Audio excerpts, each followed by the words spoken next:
네, 오늘 말씀 앞으로 함께 나아가겠습니다. 오늘 말씀은 누가복음 18장 18절부터 24절까지의 말씀입니다. 23절까지 말씀입니다. 네, 우리 한 목소리로 함께 봉독하겠습니다. 어떤 관리가 물어 이르되 선한 선생님이여 내가 무엇을 하여야 영생을 얻으리까? 예수께서 이르시되 내가 어찌하여 나를 선하다 일컫느냐? 하나님 한 분 외에는 선한 이가 없느니라. 내가 계명을 안 하니 간음하지 말라, 살인하지 말라, 도둑질하지 말라, 거짓 증언하지 말라, 내 부모를 공경하라 하였느니라. 여짜오되 이것은 내가 어려서부터 다 지키었나이다. 예수께서 이 말을 들으시고 이르시되 내게 아직도 한 가지 부족한 것이 있으니 내게 있는 것을 다 팔아 가난한 자들에게 나눠주라. 그리하면 하늘에서 내게 보화가 있으리라. 그리고 와서 나를 따르라 하시니 그 사람이 큰 부자이므로 이 말씀을 듣고 심히 근심하더라. 아멘. 네, 오늘은 채워지기 위하여 버려야 할 것을 아는 삶이라는 제목으로 함께 말씀을 나누겠습니다. 우리가 세상에는 존재하지는 않지만 있을 법한 그런 이 환상의 동물들을 알고 있죠. 예를 들면 뭐 말처럼 생겼는데 이마에 이제 뿔이 달린 유니콘이라든지 또 용과 같은 하늘을 날아다니는 그런 짐승들, 그렇죠? 그리고 K-팝 애니메이션에서도 나왔던 한국의 그 환상의 동물 해태 같은 동물들, 그렇죠? 실제로 본 사람은 당연히 없죠. 환상의 동물이니까요. 인간의 상상으로 만들어낸 그런 동물입니다.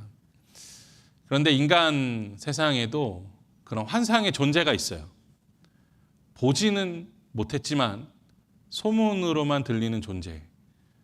그러한 존재가 누구냐 하면 엄마 친구 아들, 엄마 친구 딸, 그렇죠?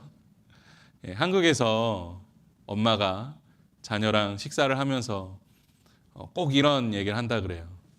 야, 엄마 친구 아들은 운동도 잘하고 인기도 많고 잘생겼대.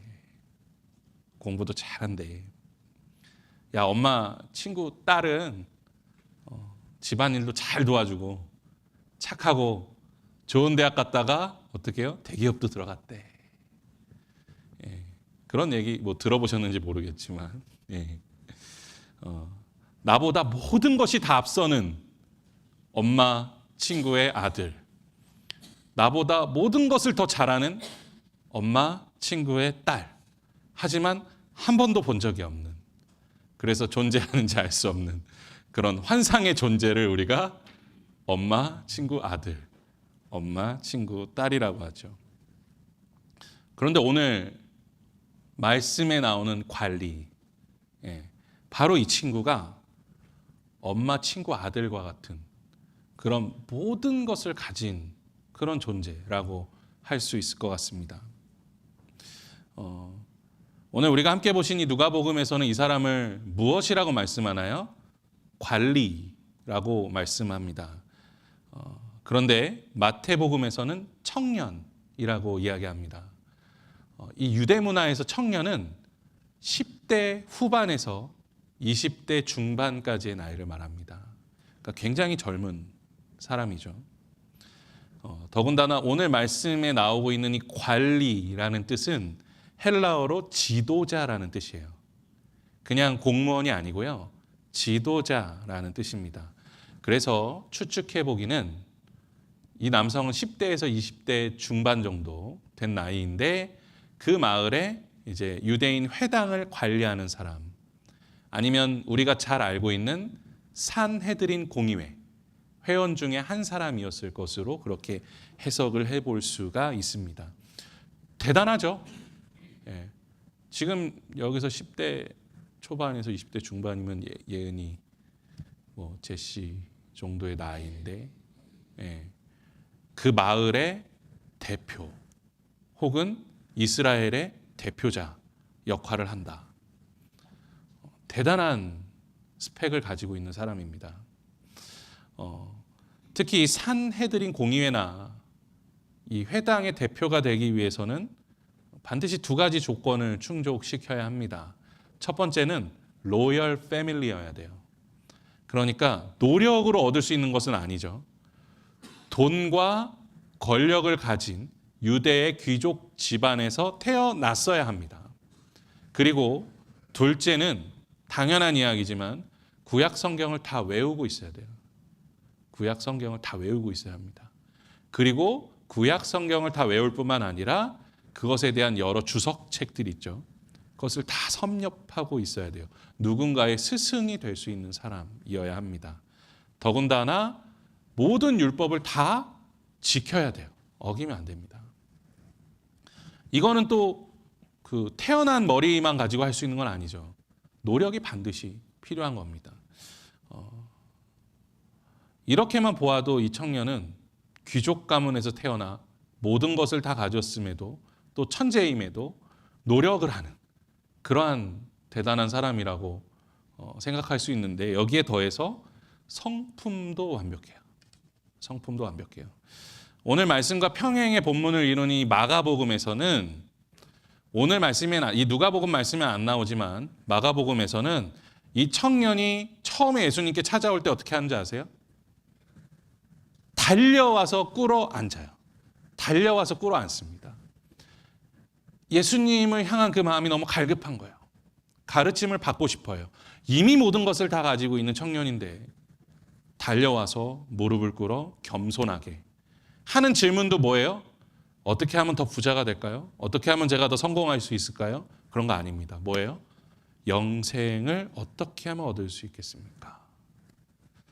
예, 대단한 청년입니다. 여러분 성경을 많이 보셔서 아시겠지만 산헤드린 공의회원들 중에 겸손한 사람을 찾기 힘듭니다. 대부분 교만한 사람들이죠. 남들 앞에서 무릎을 꿇는다? 말도 안 되는 이야기입니다. 더군다나 이 청년은 분명히 바리새인이나 사두개인들이 예수님을 싫어한다는 것도 알고 있었을 거예요. 하지만 그럼에도 이 영생에 대한 갈급함이 너무나 심하기 때문에 예수님 앞에 나와서 무릎 꿇을 수 있었던 거죠. 정말 겸손한 사람이죠. 성품이 좋은 사람입니다. 또 마음도 진실한 사람이죠. 이 정도만 보면 우리가 생각하는 그 환상의 존재라고 생각할 수 있을 겁니다. 물론 외모는 나오지 않습니다. 하지만 이 정도 됐으면 그냥 잘생겼다고 해줘도 될 것 같아요. 그렇죠? 잘생겨 보일 것 같아요. 이 정도면. 예. 자기 관리도 뭔가 확실했을 것 같은 그런 사람인 것 같습니다. 그런데 이 완벽해 보이는 청년이 어떻게 보면 우울감에 빠져 있는 거죠. 그 안에 공허함과 갈증이 있어요. 이 영생에 대한 문제만 생각하면 자신의 마음을 주체할 수가 없어요. 그래서 이 청년의 질문을 한번 생각해 봐야 됩니다. 이 청년이 예수님께 나 뭐라고 질문합니까? 선한 선생님이요, 제가 어떻게 해야 영생을 얻겠습니까? 이 질문을 합니다. 그런데 예수님께서 첫 번째로 굉장히 엉뚱한 대답을 하세요. 우리가 먼저 이것부터 짚어가야지만 예수님께서 이 청년에게 또 우리에게 어떤 메시지를 전하고자 하는지를 조금 더 정확하게 우리가 생각해 볼 수 있습니다. 첫 번째 예수님께서 이 청년에게 해주신 말씀 뭡니까? 네가 어찌하여 나를 선하다고 하느냐? 하나님 한 분 외에는 선한 이가 없느니라. 여러분 이 말씀 사실 이해가 되세요? 좀 이해하기 힘든 부분이 있죠. 왜냐하면 예수님은 어떤 분입니까? 선한 분이세요. 예수님이 하나님의 아들이시고 예수님이 곧 하나님이세요. 선하신 분이에요. 그런데 네가 어찌하여 나를 선하다 하느냐? 하나님 한 분 외에는 선한 이가 없다. 왜 이 말씀을 하고 계실까요? 이것은 우리가 오해하면 안 됩니다. 예수님이 선하지 않으시다고 말씀하고 있는 것이 아니에요. 예수님은 지금 이 청년이 예수님을 어떻게 생각하고 있는지를 분명히 아셨던 것이죠. 이 청년이 예수님을 존경하고 있는 것은 사실입니다. 예수님을 랍비 아니면 선지자 그 이상으로 생각하고 있는 것은 맞아요. 하지만 예수님을 하나님의 아들로 생각하지 않습니다. 예수님을 그리스도로 생각하진 않아요. 예수님은 청년의 그 생각을 알고 계셨던 거예요. 그래서 네가 나를 랍비, 어떤 선생, 어떤 선지자로 생각을 한다면 사람으로서는 선하다고 여김받을 사람이 없다는 것을 말씀해 주고 있는 거예요. 예수님이 선하시지 않다가 아니라 네가 나를 랍비로 여기고 있는데 랍비 중에 선한 사람 없다는 거예요. 이 세상에 스스로 선하게 될 수 있는 사람 없다는 거예요. 오직 하나님만 선하시다는 겁니다. 이것을 말씀하고 있는 거예요. 이것은 예수님께서 이 청년에게 뿐만 아니라 그 당시 유대 경건한 사람들에게 보내는 경고의 메시지죠. 스스로 선할 수 없어요. 이 세상에 아무리 대단한 사람도 선할 수 없습니다. 물론 착하고 겸손하고 성품 좋은 사람은 있을 수 있어요.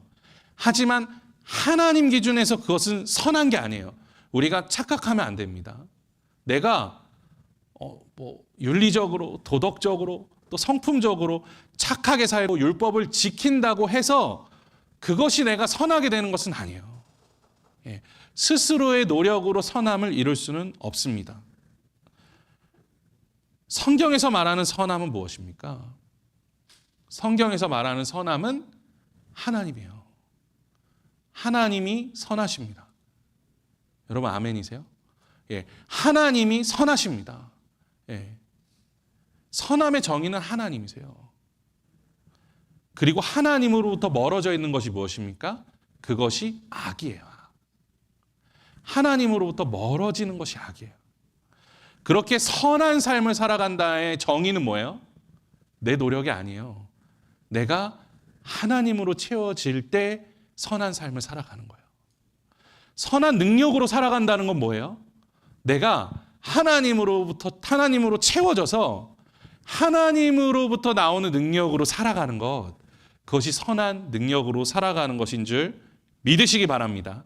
그것이 우리 그리스도인들이 바라보아야 할 선함의 정의예요. 여러분 착각하면 안 돼요. 물론 우리는 착하게 살아야죠. 그렇죠? 착하게 살아야죠. 다 착하신 분들이잖아요. 제가 볼 땐 다 착한 분들이에요. 남들 위해서 울어주고 남들 위해서 웃어주고 뭐 어떻게든 맛있는 거 먹여주고 싶고 하고 손잡아서 위로해 주려고 하고 다 착하신 분들이에요. 하지만 그 착함이 선함은 아니란 말이에요.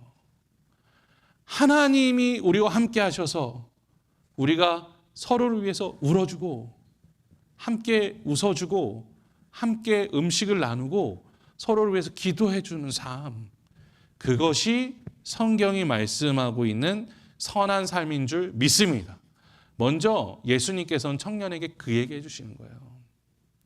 이게 바로 청년의 인생이었기 때문이에요. 자, 그 뒤로 넘어가 보겠습니다. 그 부자 청년이 열심히 선을 행했죠. 하지만 그 마음의 공허함을 채울 수 없었습니다. 그래서 예수님께 나와서 질문하는 게 이거예요. 요즘 정말 뜨고 있는 슈퍼스타 예수님. 이 예수님은 뭔가 답을 알고 계시지 않을까? 사람들이 기존의 바리새인들, 사두개인들과는 전혀 다른 하나님의 말씀을 전하신다고 하시는데 그러면 이 예수님의 가르침은 무엇일까? 이 영생에 대한 질문을 했는데 예수님께서 그 이후에 하시는 말씀이 뭐예요? 너무나 뜻밖입니다. 내가 계명을 안 하니 간음하지 말라, 살인하지 말라, 도둑질하지 말라, 거짓 증언하지 말라, 내 부모를 공경하라 하였느니라. 십계명을 얘기하세요. 십계명을 얘기하십니다. 그러자 청년의 대답이 더 대단하죠. 뭐예요? 나는 어렸서부터 이것을 다 지켰습니다. 청년은 아마도 예수님의 대답에 실망했을 겁니다. 대단한 대답이 나오면 자기가 그것을 따르기만 하면 되겠지라는 생각을 했을 거예요. 그런데 예수님은 기존의 랍비들, 기존의 바리새인, 사두개인들이 하는 이야기와 전혀 다르지 않은 대답을 하고 계신 것이죠. 이 청년은 예수님으로부터 이런 대답을 듣기 원하지 않았을 것입니다. 실망했을 것입니다.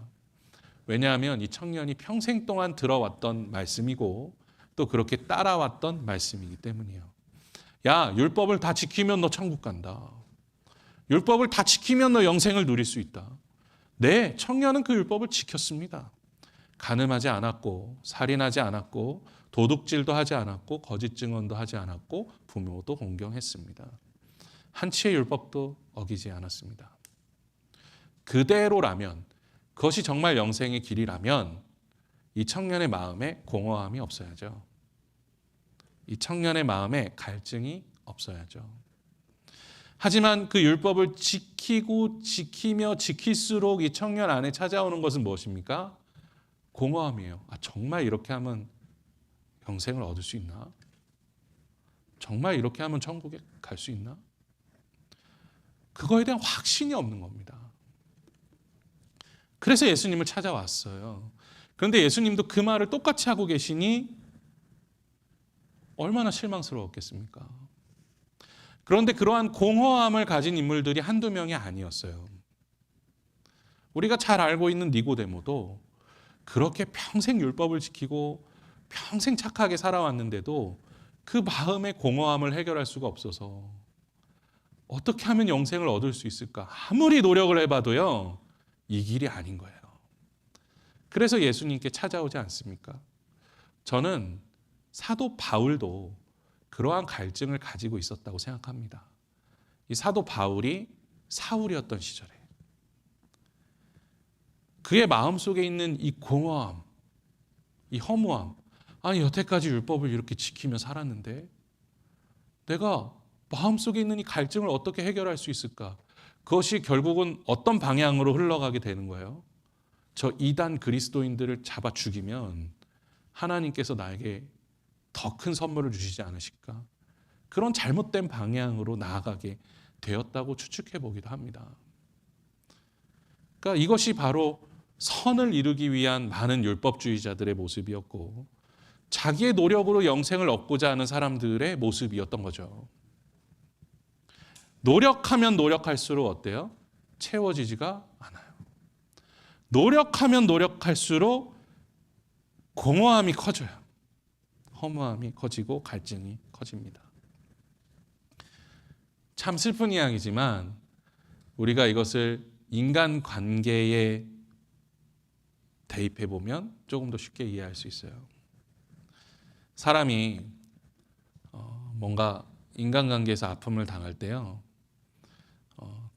나를 괴롭힐 만한 사람한테 아픔을 당하면요 오히려 더 강해집니다. 누가 봐도 악당 같은 사람이 나를 공격하려고 하면 막 힘이 생겨요. 내가 지면 안 되지, 내가 이겨야지, 막 없는 힘도 막 끌어올립니다.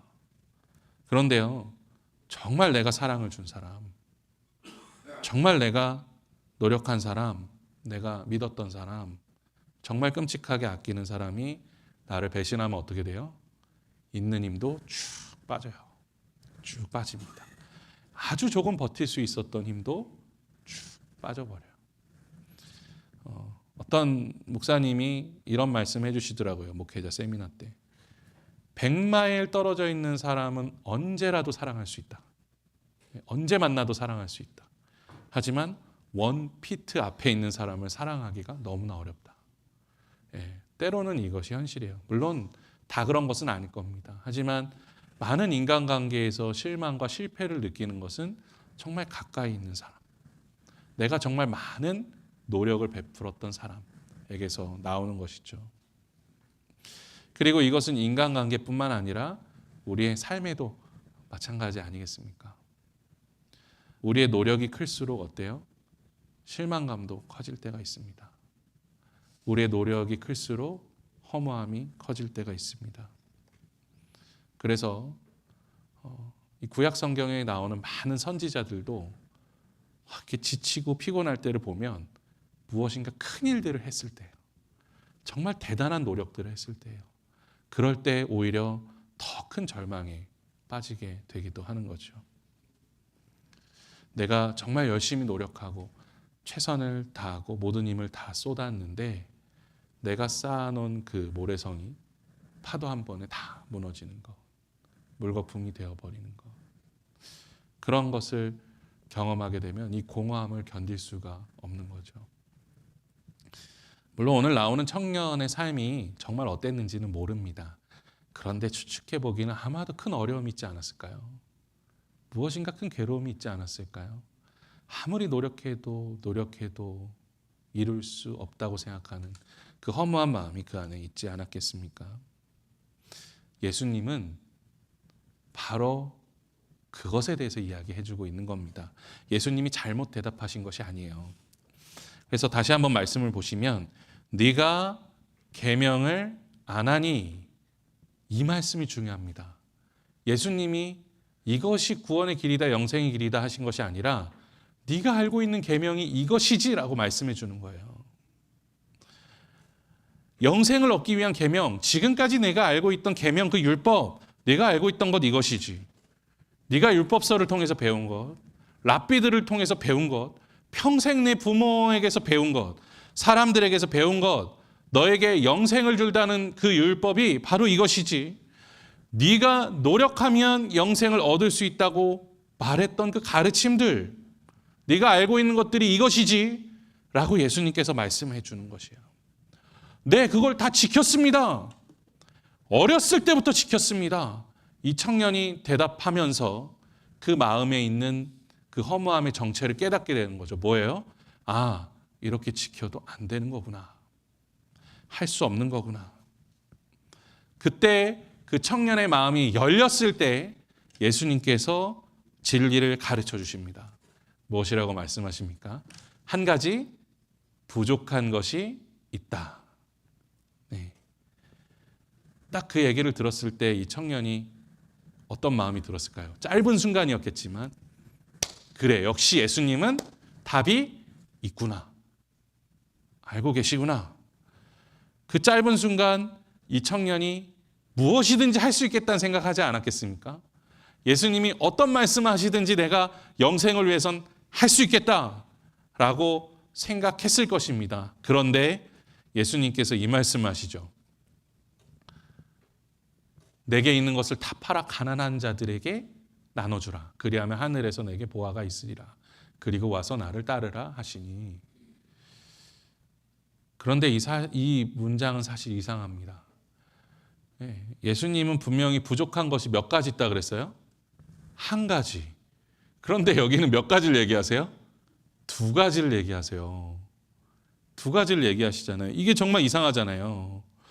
첫 번째 뭐예요? 전 재산을 팔아 가난한 자들에게 나누어 주라. 그리고 나를 따르라. 두 가지를 이야기하시는데 왜 한 가지라고 말씀하십니까? 여러분, 예수님이 제자들을 부르실 때 야, 니네 전 재산 다 팔아서 가난한 이들에게 나눠주고 나를 쫓아라라고 말씀하시지 않으셨어요. 그러신 적 없습니다. 뭐 베드로나 안드레, 야고보, 요한이 아무리 재산이 없었어도 뭐 그렇게 없었겠습니까? 팔 재산이 없었겠습니까? 네, 재산이 없어서 그런 말씀하신 거 아니에요. 그런 이야기 안 하셨었습니다. 그런데 왜 이 청년에게만큼은 그런 이야기를 하실까요? 부족한 것이 한 가지만 있다 그러셨으면서 왜 두 가지 이야기를 하실까요? 그것은 예수님께서 지금 두 가지 이야기를 하시는 것이 아니라 그것이 이어져 있기 때문이에요.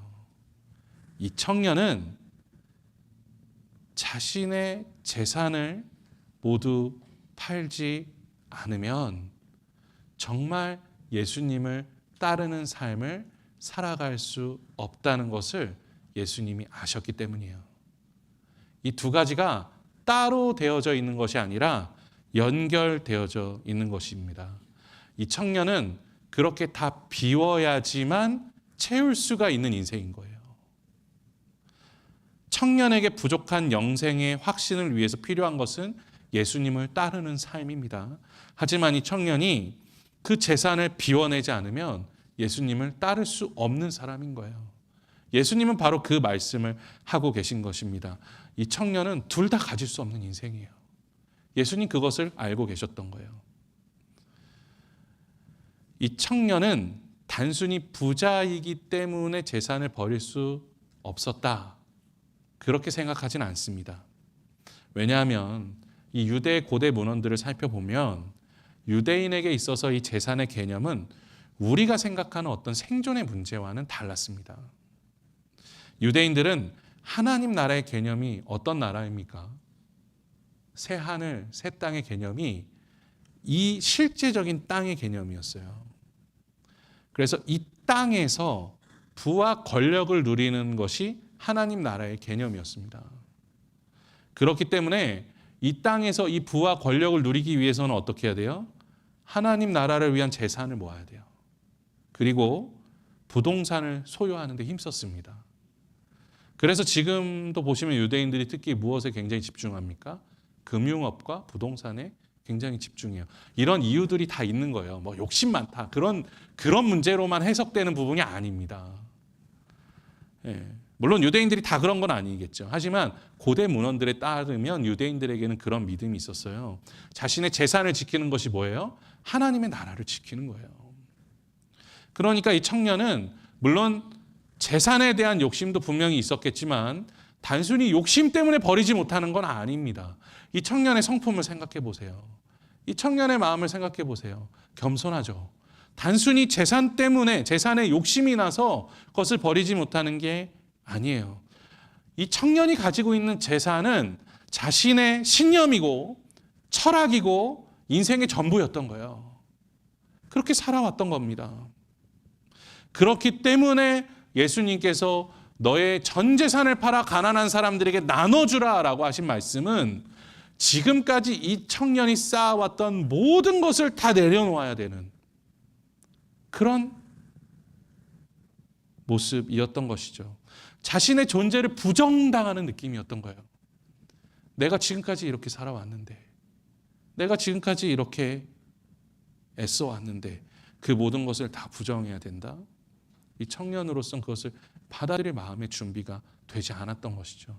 그렇기 때문에 어떻게 해요? 근심하고 돌아갈 수밖에 없었다.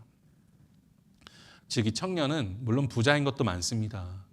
그리고 버릴 만한 재산이 너무나 많았기 때문에 그것을 버리지 못한 이유도 있을 거예요. 하지만 근본적인 본질적인 부분은 무엇입니까? 자신을 부정하지 못한 거예요. 자신을 부인하지 못한 겁니다. 그래서 이 청년은 정말 어떻게 보면 환상의 존재죠. 이 세상에서 가질 수 있는 모든 것들을 다 가진 것처럼 보였지만, 하지만 그 모든 것들을 가지고 있음에도 가장 소중한 것을 얻지 못한 그러한 새드 엔딩의 인생이 되어버린 것이죠. 그래서 예수님께서도 그 말씀하시잖아요. 천국은 밭에 감추인 보화와 같다. 농부가 땅을 파다가 그 보물을 발견하면 어떻게 해야 돼요? 그 땅을 사야 돼요. 전 재산을 들여서라도, 자신의 모든 소유를 다 팔아서라도 그 땅을 사면 그 보물은 자기의 소유가 되는 것입니다. 결국 이것은 어떤 돈이나 재산에 대한 부분이 아니라 우리의 무엇에 대한 부분입니까? 자기 부정이에요. 자기 부인에 대한 부분입니다. 우리의 인생은 지금 어디로 향하고 있습니까? 이 부자 청년, 인생의 모든 것을 다 가지고 있는 것처럼 보였지만 새드 엔딩으로 향하고 있어요. 하지만 우리가 모든 것을 다 잃어도 해피 엔딩으로 향하는 길이 있습니다. 그것은 무엇입니까? 우리 자신을 부인하고 우리 자신을 부정하고 예수 그리스도께서 우리의 삶의 주인이 되시면 됩니다. 마태복음 16장 24절에서 이렇게 말씀합니다. 우리 한 목소리로 함께 봉독해 보겠습니다. 이에 예수께서 제자들에게 이르시되 누구든지 나를 따라오려거든 자기를 부인하고 자기 십자가를 지고 나를 따를 것이니라. 아멘. 여기도 두 가지를 이야기하고 있는 것 같지만 사실 한 가지를 이야기하고 있는 거예요. 영생의 길을 위해 필요한 그 한 가지는 뭐예요? 나를 부인하고 예수님을 따라가는 겁니다. 그것은 한 세트예요. 한 세트로서 이루어져야 합니다. 나를 버리지 않으면 채울 수가 없어요. 나를 부정하지 않으면 예수님이 나의 주인이 되어주실 수가 없어요. 나를 부인하지 않으면 예수님이 나의 구원자가 되실 수 없습니다. 청년에게, 오늘 나오는 이 부자 청년에게 자기 부인을 위해서 필요한 것은 전 재산이었어요. 그러면 우리의 삶도 한번 되돌아봅시다. 이 말씀 듣고 이번 주에 전 재산을 다 팔아서 헌금하실 분 아무도 안 계시죠? 예, 그렇게 헌금하신다 그래도 그거 받지 않을 겁니다. 다시 돌려보낼 겁니다. 예, 그거는 건강한 믿음은 아니죠. 예, 아마 각자의 삶 속에 예수님께서 각자의 제자들을 각자의 방법으로 부르셨던 것처럼 각자의 삶 속에 자기가 부인해야 될 부분이 있고 또 자기가 지어야 될 십자가가 있습니다. 그것이 무엇인지 우리의 삶을 다시 한번 되돌아보았으면 좋겠어요. 그리고 그 길은 우리 주 예수님을 나의 주인이요 구주요 그리스도로 부를 수 있는 길로 이어진다라는 것을 우리 성도님들이 분명하게 고백했으면 좋겠습니다. 베드로와 가롯 유다가 둘 다 예수님 배신했어요. 배반했습니다. 우리 생각에는 가룟 유다가 더 큰 죄를 지었을 것이다 라고 생각하죠. 물론 그런 부분도 있을 거예요. 하지만 베드로도 만만치 않았죠. 예수님을 저주했잖아요. 저주했습니다. 예수님을. 그런데 왜 가룟 유다는 회개하지 못하고 자살하고 왜 베드로는 회개하여 다시 주님께 돌아올 수 있었습니까? 성경을 잘 보시면 베드로는 예수님을 나의 구주와 주님으로 여러 번 고백하고 있는 것을 볼 수 있습니다. 하지만 가룟 유다는 단 한 번도 예수님을 주님이라고 고백하지 않아요. 가룟 유다는 늘 랍비어라고 부릅니다. 랍비. 그러니까 가룟 유다의 이 마음이 비워지지 않았던 것이죠. 예수님을 주인으로 모시고 살아가지 못했던 것입니다. 예수님을 스승으로 생각은 했지만 예수님을 그리스도로 생각하지 못했던 것이죠. 자기 부정과 자기 부인. 그래서 예수 그리스도를 자신의 십자가를 들고 쫓는 삶을 살지 못했던 것입니다. 우리가 우리 인생에 정말 해피엔딩을 살아가기 위해서는 모든 것을 다 버려도 예수님을 꼭 쥐고 살아갈 수 있는 그 믿음 안에서 이루어지는 줄로 믿습니다. 그리고 오늘의 말씀을 반대로 생각해 보면 그래서 우리는 복된 존재예요. 그래서 우리는 복된 존재입니다. 여러분 예수님 믿으면 100점이에요. A+입니다. 그 자체로 완벽합니다. 예수님 믿으면 완전합니다. 다만 아쉬운 것이 있죠. 성장했으면 좋겠다. 조금 더 성장했으면 좋겠다. 그 부분의 차이지. 여러분 예수님을 믿는다는 건 완전해지는 겁니다. 완벽해지는 겁니다. 그 이상 우리가 더 무엇을 할 필요는 없어요. 앞서 말씀드린 것처럼 조금 더 성장했으면 좋겠다. 조금 더 성숙했으면 좋겠다. 조금 더 하나 되었으면 좋겠다. 그것이 복음의 능력이고 그것이 바로 복음의 길이죠. 예수님을 믿는다는 것 그런 것입니다. 나에게 아무것도 없어도 괜찮아요. 정말 모든 것을 다 버려도 괜찮습니다. 예수님만 있으면 우리 인생은 성공한 거예요. 우리는 해피엔딩이에요.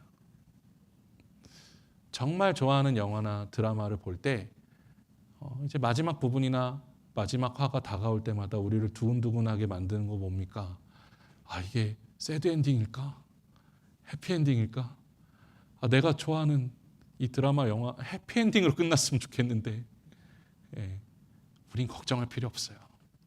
예수님이 우리와 함께 하시면 우리는 언제나 해피엔딩입니다. 사랑하는 성도 여러분, 때로는 우리 안에 버려야 될 것은 과감하게 버립시다. 그것이 행복의 길이니까요. 붙들고 계시지 마시고 때로는 그것들 버리고 오직 예수님으로만 우리의 마음을 채우는 그 참된 행복의 길로 나아가는 우리 사랑하는 복된 또 100점이신 A+이신 우리 하비스터스 성결교회의 성도님들 되시기를 주님의 이름으로 간절히 축원합니다.